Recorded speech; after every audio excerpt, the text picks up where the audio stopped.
saya kalau siang-siang itu biasanya buka kulkas, Bang. Buka kulkas, bilangnya sih cuman mau ngadem. Jadi kayak dibuka kan udah dingin banget ya. Terus kan ada air toh, ada air, ada kawan-kawannya, ada sirup, bla bla bla bla bla bla. Tempat yang tepat untuk berbagi. Halo Sobat Ngopi, ketemu lagi dengan saya Bang Najib di episode 32 podcast obrolan warung kopi. Ribet juga ini. Karena istimewanya hari ini kita kedatangan co-host baru. Nah, ini cewek yang udah lama sih kenal, cuman kenalnya waktu unyu-unyu. Ini ada Mbak Rifda. Oke. Iya. Kita akan ngopi bareng Mbak Rifda, bahas masalah kenangan waktu masa kecil di bulan Ramadan. Nakal banget ya dulu ya. Enggak sih, Bang Najib. Lebih tepatnya saya itu alim. Alim. Cuman sebelum kita lanjut ke pembahasan, ada baiknya teman-teman subscribe dulu. Oh iya. Biar dapat update-update terbaru dari obrolan warung kopi. Jangan lupa tekan loncengnya. Untuk di video ini jangan lupa like, komen, dan subscribe. Okay. Jangan lupa ya teman-teman. Wis pinteran kuno nek ngomong. Biar dapat updatean dari kita. Kenapa sih ada Mbak Rifda di frame ini, di ngopi di segmen ngopi asik ini? Nah, itu yang ingin saya tanyakan sebenarnya Bang. Kenapa ini kok saya? Kenapa ada Mbak Rifda? Karena obrolan warung kopi mayoritas cowok semua, ada request untuk cewek. Dan kemarin saya baru ingat kalau Mbak Rifda ini orangnya di masa lalu. Orangnya, kan udah lama nggak ketemu toh kita. Iya, benar sekali. Sudah lama ya tidak bersua. Iya. Hanya mulai di frame ini kita akan sering ketemu dengan Mbak Rifda. Siap. Mbak Rifda ini sosok yang nek ngomong tuh cuawaan, cara arek wedok iku biyen. Mbone saiki. Alhamdulillah ya masih sama lah Bang. 11-12. Aktivitasnya apa saiki? Aktivitas sekarang mengajar. Loh, guru. Wow, iya, keren. Ya, di mana? Saya sekarang mengajar di SMA 1 yang SMA kota. 1 kota. Ngajar materi apa? Saya ngajar materinya bahasa Arab. Enggak dong Bang. Masa wajar gini bahasa Arab. Kan lulusan pesantren toh. Iya, enggak apa-apa juga sih. Iya, tapi enggak. Oh, enggak ta. Kebetulannya enggak. Saya ngajar bahasa Jawa. Bahasa Jawa. Waduh, iki sora iki. Diuji bahasa Jawa aku bingung ini. Oh iya, balas dendam dahulu ya. Masa lalu. Balas dendam. Ya. Tantangan ngajar SMA enggak? Tantangan ngajar di SMA kalau sekarang karena setelah pandemi. Jadi saya dulu boleh cerita dikit ya Bang? Boleh, sepil kan ini baru perkenalan. Oh iya. Co-host yang baru toh. Iya, jadi kebetulan saya ini sarjana corona. Sarjana corona. Kebetulan sarjana corona. Jadi saya lulus, saya sidang dan lain sebagainya itu pada saat pandemi. Pandemi 2021. Iya. Nah, terus 1 bulan setelah itu bulan Juli saya sudah lulus. Terus saya dalam hati itu bilang kayak gini, ya Allah, boten nganggur malih ya Allah, karena saya sudah bosen nganggur Bang. Dari semester 8 itu, semester 7 udah mulai di Covid kan di rumah. Maksudnya di rumah, jadi dirumahkan. Iya, dirumahkan, bukan di Covid kan, dirumahkan. Sudah simulasi untuk pengangguran gitu loh Bang. Jadi kan terlalu lama nganggur. Iya, benar. Jadi ya mungkin sekali 2 kali kembali ke perantauan kayak ngambil barang-barang dan lain sebagainya. Cuman ya setiap hari gitu aja aktivitasnya. Kalau kita malas ngerjain skripsi ya udah mager. Akhirnya karena kena doa itu 1 bulan kemudian setelah saya sidang, setelah euforia pakai selempang gitu Bang, setelah lulus ya ada. Padahal kan virtual toh. Iya, tapi happy aja. Nah, setelah itu baru kemudian ada tawaran untuk ngajar di SMA 1 kota ini. Tawaran apa ngelamar? Kebetulan dua-duanya. Jadi kayak tumbuh ketemu tutup gitu loh Ustadz. Jadi Iya. sama-sama. Ada informasi, Iya. terus kamu ngelamar. Iya, ada obrolan kalau di sini lo kurang guru bahasa Jawanya. Kebetulan saya baru aja lulus. Nah, Akhirnya jadi guru bahasa Jawa. iya, akhirnya jadi guru bahasa Jawa. Nah, ini nanti kalau misal ada anak-anak saya yang lihat ya Waduh. nggak apa-apa. Berarti kan tahu ya. Iya. Waktu dulu saya tantangannya gimana. Nah, Karena saya itu waktu semester 7, semester 6 saya itu udah WFH. WFH. Iya, maksudnya belajarnya dari rumah. Kok work sih, Bang? Salah. Study Iya, from home. study from home. Study and study. Beda ya. Study lah nganggur tuh. Ya Allah, tapi saya nggak nganggur itu, Bang. Oh, iya. Saya semester 6, kebetulan ada mata pelajaran micro teaching. Micro teaching dulu itu prakteknya kan offline ya. Jadi vibes untuk ngajarnya udah dapat. Kebetulan saya waktu micro teaching itu udah online, Bang. Waduh. Jadi nggak dapet vibes-nya. Online terus sampai PKL itu yang ngajar lagi. Jadi setelah micro teaching, kemudian waktu liburan semester harus praktek ngajar di salah satu sekolah gitu. Kan karena pendidikan, anak pendidikan. Duh kan? Guru. Iya, guru. Nah, itu juga saya online, Bang. Lah, jadi bener-bener berarti vibe-nya nggak dapat banget. Terus, ya atasi nih. Itu kan awal-awal langsung masuk, jadi saya nggak ada jedanya buat gimana sih belajar. Untungnya tapi waktu bulan Juli itu saya ketemu pertama kali itu masih daring. Jadi ada waktu transisinya. Kemudian setelah 1 bulan tatap muka, wah saya takut sekali dong, Bang. Ngadep ya arek sing hampir seumuran kan? Iya. Dan seringkali mungkin dulu awal-awal karena ketemunya waktu daring aja. Terus kemudian kayak foto profil saya, nama saya, terus kemudian ya kan saya kebetulan ngajarnya kelas 10, Bang. Mereka juga waktu kelas 9 kan juga sarjana Covid ya itu kan ya. Jadi murid-murid atas Covid gitu. Jadinya mereka juga ada kayak akselerasi. Jadi sebenarnya mereka itu kayak rasanya masih SMP, tapi ternyata udah SMA loh. Jadi kayak mereka juga adaptasi, saya juga adaptasi. Nah, ada dulu waktu pertama-tama saya di chat, dikira saya temannya, Bang. Kan secara memang dari profilnya net di foto, nggak jauh beda kan? Iya. Nggak terlalu tua. Nggak terlalu tua kebetulan. Kebetulan saya postur tubuh, terus ya yang lain-lain itu kayak masih siswa. Itu dari siswa. Nggak seragaman. Bedanya cuma itu aja. Nah, terus sudah masuk di tatap muka ya udah kan karena dulu di pondok pesantren yang saya dapat maksudnya pelajaran yang paling ngena sampai sekarang itu kita harus maca kul. Masa iya sih? Itu kan saya belajar dari jenengan. Enggak lah. Enggak ada. Enggak ono kan acara ngono nang aku. Enggak ada. Cuman kurikulum tidak tertulis. Nah, jadi ya udah. Ya itu aja, let it flow aja kalau bahasa sekarangnya itu. Jadi ya kalau semisal saya juga mengenal mereka juga mengenal saya, terus saya kasih tahu bahwa ini saya ini masuk guru baru. Jadi semisal ada kurangnya, ada gimana-gimananya, monggo silakan langsung ngobrol. Oh, gitu. Berarti terbuka untuk ini ya, pendekatan ke murid ya. Iya. Terus kebetulan juga ya kan masih SMA ya, Bang. Jenengan kerasa atau tidak kalau usia 20 ke atas itu selalu merasa masih SMA. Jangankan 20 ke atas. Seusia saya saja masih ngerasa nek kumpulannya arek cili-cili ya tetap arek cili. Nah, seperti itu ya, Bang ya. Jadi kayak ya udah, kadang masih ngerasa kayak kurang pantas misal kalau dijadikan acuan, panutan kan dulu kan gitu ya, Bang. Enggak harus sih. Ya. Tergantung orangnya. Tergantung orangnya terus dan lingkungan. Stigmanya biasanya kan guru yang harus digugu dan ditiru. Nah, itu pas karo pelajaran sampean bahasa Jawa. Pelajaran bahasa Jawa. Ini kan kalau kita kumpul sama bocil-bocil, kita merasa bocil toh. Iya.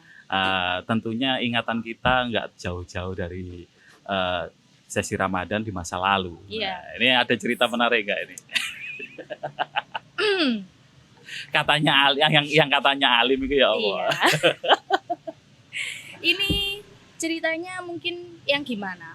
Nah kan gini, kalau di cowok-cowok biasanya, ini yang cewek saya nggak tahu bisa. Di cowok-cowok waktu bocil dulu, ini rata-rata mereka ada kenakalan waktu berpuasa.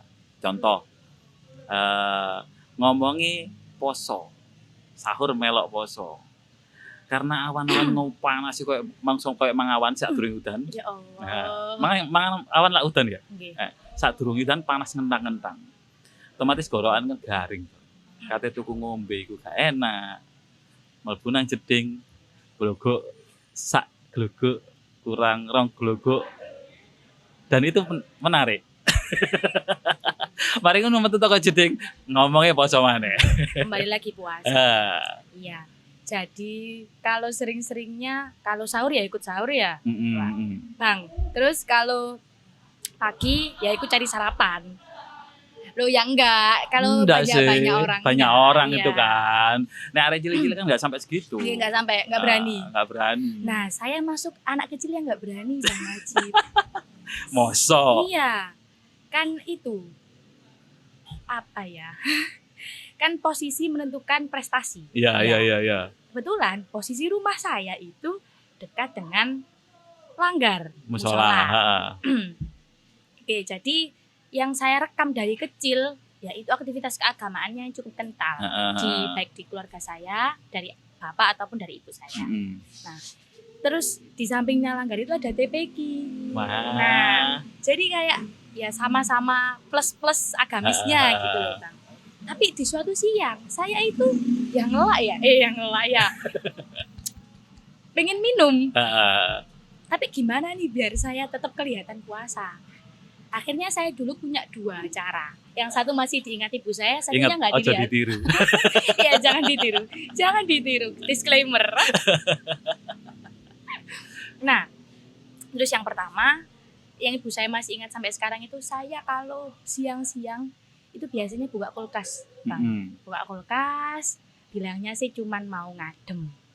Jadi kayak dibuka kan udah dingin banget ya. Terus kan ada air toh, ada air, ada kawan-kawannya, ada sirup, bla bla bla bla bla bla. Nah, 1 hari saya masih tahan, 1 hari untuk nggak ngambil itu masih tahan, 2 hari, 3 hari. Nah sampai suatu hari iman saya itu lagi turun-turunnya. Kan kita kan pernah ya Bang. Ya. Jadi pernah naik, pernah turun. Kebetulan itu waktu sudah panas banget dan kebetulan udah turun imannya. Akhirnya saya ya minum cuman satu teguk. Iya, setegukan aja. Rugi lah. Duh, udah ngejar setengah mati tuh, Bang. Karena merasa melanggar aturan. Itu pertama. Nah, saya lupa ya itu terulang lagi atau tidak. Kayaknya sering terjadi deh. Iya, tapi saya lupa. Tapi ibu saya itu masih ingat sampai sekarang kayak Rifda, ben cilik, ben poso, mesti bukai kulkas untuk iku mau untuk. Tapi konangan enggak sing minum seteguk 2 teguk itu. Kalau ini nanti dilihat ibu saya berarti konangan. Jadi enggak saya share ke ibu saya nanti linknya ya Bang. Di-share aja biar tahu. Ya, kan masa lalu. Iya, masa lalu. Udah enggak ya, udah enggak. Nah, sekarang kan ibadah yang paling menarik itu kan puasa sebenarnya. Karena apa? Menurut tanggung jawab untuk sah atau tidak puasa itu tergantung kita sendiri kan. Iya. Kalau anak kecil yang dulu-dulu waktu jenengan kecil dan saya kecil yang beda masa mungkin ya. Ini kan menariknya di ketika berkelompok itu nakalnya. Sampean punya enggak geng-geng yang kayak gitu? Ada kenakalan beregu enggak? Kalau kenakalan beregu waktu puasa enggak ada. Ya? Enggak ada. Jadi kalau puasa ya karena seperti yang Bang Najib bilang tadi bahwa yang paling menarik, ibadah paling menarik itu puasa bulan Ramadan. Nah, jadi karena kayak semua orang itu merasakan hal itu. Jadi vibes-nya bulan Ramadan itu selalu apa ya? Syahdu. Iya, selalu kayak kita ini kayak harus baik-baik aja loh. Jangan sampai kita melenceng dikit. Tuh. Jadi kebetulan enggak ada kalau bulan Ramadan. Alhamdulillah. Tapi ketika sudah masuk Ramadan, aktivitas waktu dulu itu sing kayak gombal teles nggak? Normal nggak? Oh, Nek sing wong kayak orang kayak saya di hari pertama puasa itu merasakan bahwa tubuh saya itu lemah selemah-lemahnya, bahkan sampai kayak gombal teles, kayak iso ngadeg, ngelimbru. loh beneran toh Bang? Iya, itu hampir sampai saat ini. Hampir sampai saat Hampir. ini. Oh, karena mungkin tubuhnya kayak ya sinyal kayak kaget gitu ya mungkin Bang. Kalau saya sih, saya itu tim yang kalau capek atau kalau stres itu malah makan. Wah, bahaya ini. Saya itu hampir jarang sekali lupa namanya lapar. Jadi lupa untuk makan itu jarang sekali. Kebetulan kalau permasalahan itu, Ya. saya juga di tim yang sama. Iya, Makanya ketika puasa pertama, Iya. itu kayak gombal teles. Ngelimbru. ngelimbru. Tapi kalau saya karena enggak, kalau hari pertama sih masih normal ya, mungkin karena saya kurangi. Jadi sekalian karena ini hari pertama ya, aktivitas-aktivitas yang kayak beruntun gitu saya kurangi. Jadi langsung saya wes iki awal, jadi biarkan tubuh saya beradaptasi. Nah, beradaptasinya ya yaitu bisa tidur, tapi kalau sampai kayak gombal itu enggak kok. Saya alhamdulillahnya mboten. Tapi ketika kan ada sebuah pepatah itu, istilah dalil atau saya lupa, barang siapa yang bahagia menyambut Ramadan maka apa gitu terusannya saya lupa. Iya. Seneng mana? Ini kita flashback aja. Seneng mana ketika menyambut Ramadan atau menyambut hari raya? Pertanyaan menjebak ini. Sehingga saya tidak jadi kelihatan alim lagi.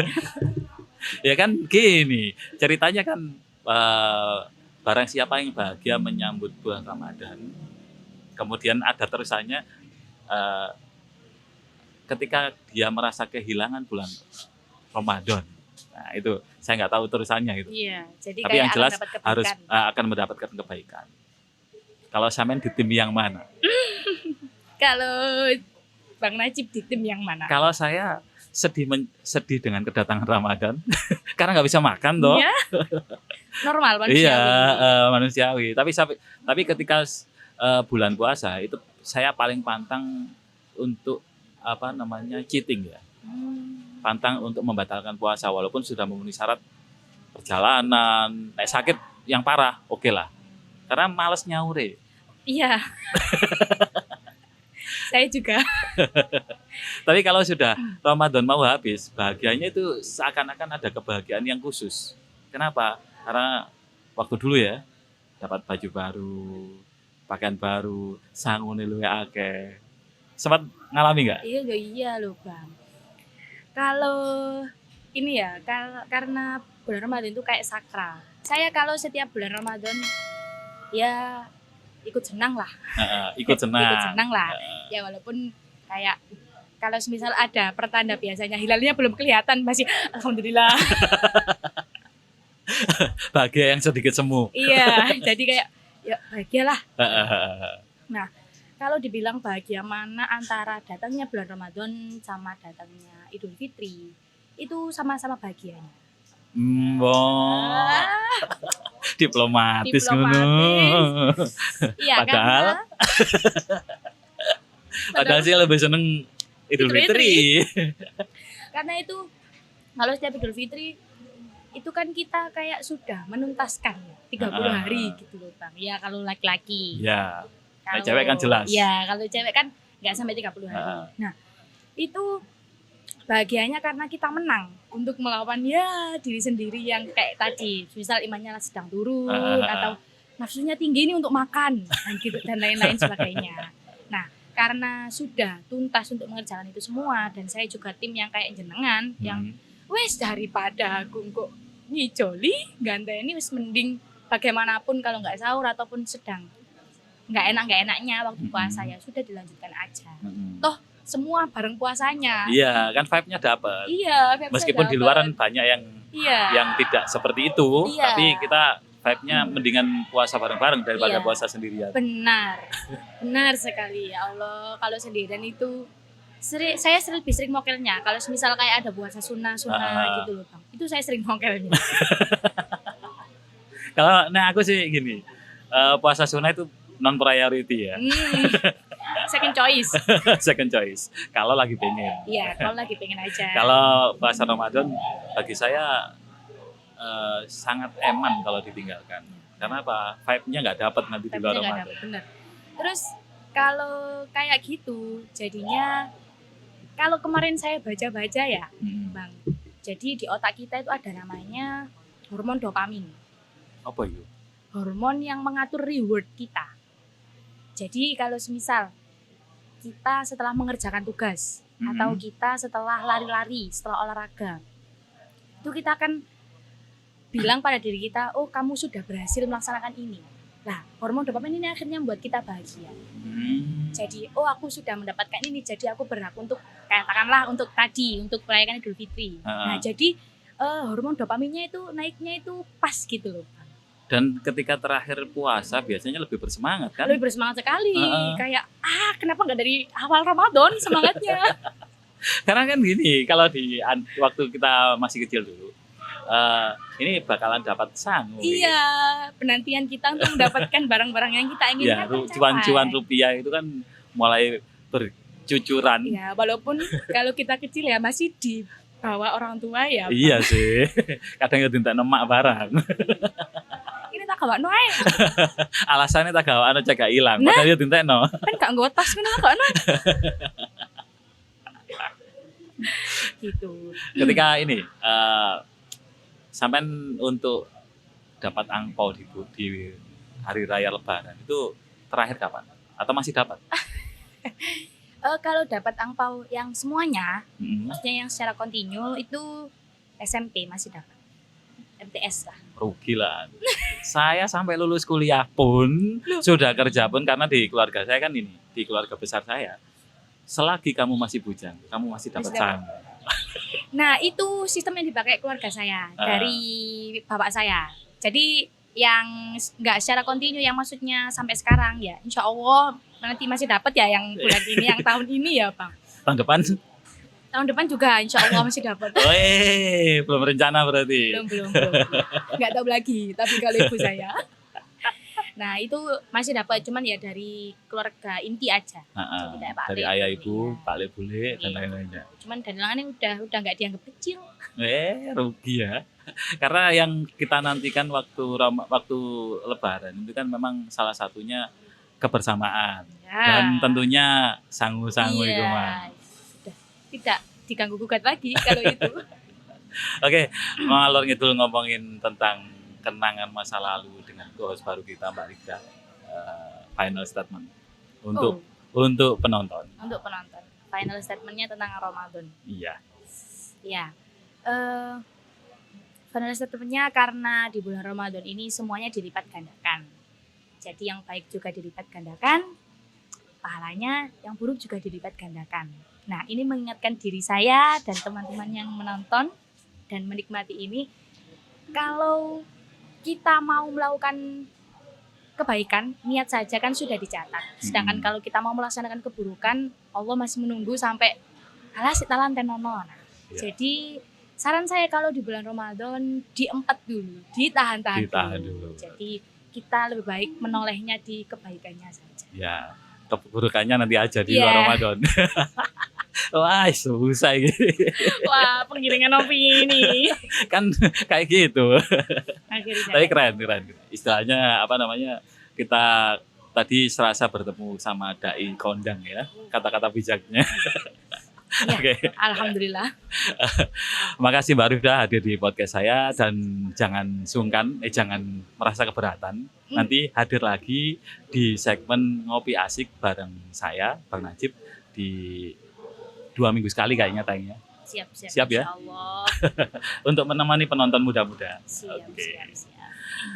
Oke, Sobat Ngopi, terima kasih sudah menyimak obrolan Warung Kopi episode Ngopi Asik bareng Mbak Rifda, ngomongin tentang kenangan masa lalu di bulan Ramadan.